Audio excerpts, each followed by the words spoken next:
If you've clicked on this video, you want to get better at Warzone. Luckily, I've got a video for you on 10 tips how to get better at the game. So without further ado, let's go straight into it. So without blabbing too much, I'm just going to go straight into the tips. I don't want this to drag out. I'm just going to quickly post my stats. If you're above my KD or, going on a 2.0 KD and upwards, this might not be relevant to you. This is more or less from the 0 to, 1.5 KD. But you never know. There might be something here you don't know. So the first one, a lot of people, when they make a loadout, when they make an overkill loadout, the first weapon is the one that they're thinking of, obviously. So that's usually an AR. The thing I've learned though, especially in Caldera, the loadout drops in a very open spot. And if you're the last one or you're playing solos getting your loadout, what's going to happen when you get that loadout? It's going to disappear.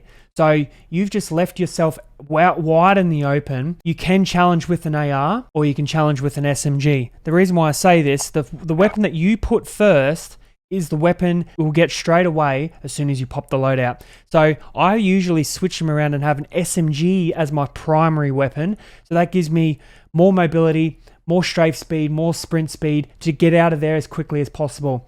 Yeah, you could argue, I can have an AR to challenge person in the back if they shoot at me, but I've never really gone wrong with an SMG at the start. Second tip is use the vehicles, especially in duos and solos. I cannot stress this enough. Trucks are still in solos. Helicopters, we all know planes are overpowered, but the thing is that makes them overpowered, not so much the health, but the third person peeking. No one talks about this, but you can be running sideways. I'll have some footage here. You can be running sideways and you can be looking while you're still technically in cover because it's harder for them to get a hitbox. Once you associate where they are, you can get out. The car can also be mounted on. There's many advantages to using a vehicle. Number 3 is have a nearly unusable ghost loadout. Now hear me out. When you 9 times out of 10, when you're playing solos right up to squads, you will get an overkill loadout. And then the second loadout will be your ghost loadout. So why are you giving someone the opportunity to pick up a fully leveled AR? So what I do, let's just say I pick this Vanguard Overkill. I've got my MP40 and my STG. Then I go down to fully loaded and ghost. So what I do, this is just for demonstration purposes, but I have an automaton and a pistol. Obviously I'm running cold-blooded and ghost. But the thing is here, you just have the perk fully loaded, and then that's all you have. So if someone's going to come past, you're not going to give them the benefit of having another loadout weapon. It's unusable. You're still getting a fully loaded perk. This can also apply for the pistol too. I just don't have my Vanguard pistols leveled up. Number 4, and I'm sure this is pretty obvious, but I think Vanguard, it just applies so much more because Vanguard is, it all goes around peak and there's a lot of open areas. With this, there's a lot less buildings to stay in cover. So when you can, use the buildings, hug the cliffs where you can. If you're running out in the open, you're just going to be an easy target. I'll post some clips here of just me making a stupid decision, running out in the open. Campers, people with UAVs are just going to hunt you down, and planes and vehicles. Number 6, if you've been playing Warzone and you've done the integration through Cold War and then into Vanguard, Verdansk had your typical playstyle. You would spend the first couple of minutes looting up, grab a loadout as quick as you can. You'd keep looting and you'd get the second loadout for free and giving you ghost. Vanguard, that's a little bit different because you can't buy a loadout off the rip. I really think popping a UAV is very important at the start. I think a lot of people will tend to build up the $10,000, sit there and literally wait until they can buy a loadout and stay pretty stagnant and slow the gameplay down. You pop a UAV early, everyone's going to show up on the radar. You've got a huge advantage. And then you've got one less person to worry about in the end game. Guys, this is just another one on movement. There is no benefit into slide cancelling up a hill or through water. You cannot do it.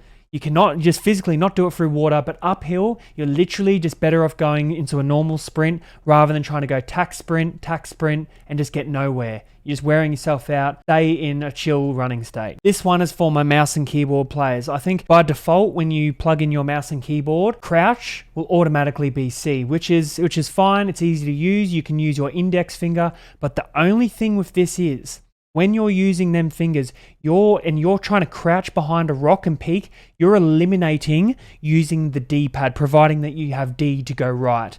So what I do, I've changed it from crouch and slide to left control, and you have to use it on your pinky. Therefore, put up a video here of me strafing, able to use that and crouch at the same time.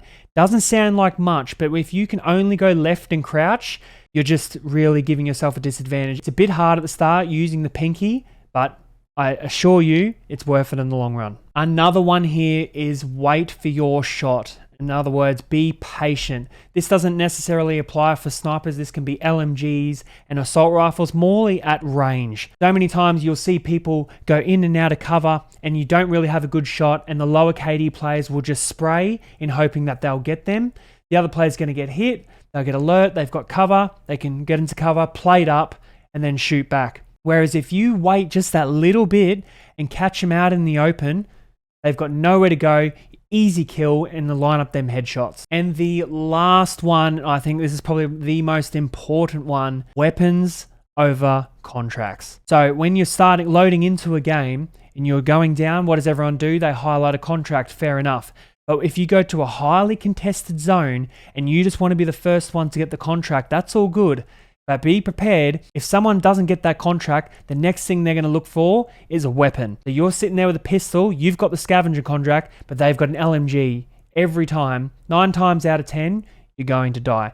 So what I like to do, land, get a weapon, and then if the contract's still available, go for it. If not, they've got the contract, and you're going to get an easier kill because all they have is a pistol. There you have it, guys. 10 quick tips. Hopefully you enjoyed the video. If you got to this part in the video, you obviously liked the video. So I'm not going to say it, but you obviously liked the video. Leave a comment if you want to see any more, tips and tricks videos or loadout videos. Leave a comment down below. And until next time, guys, happy grinding. Peace.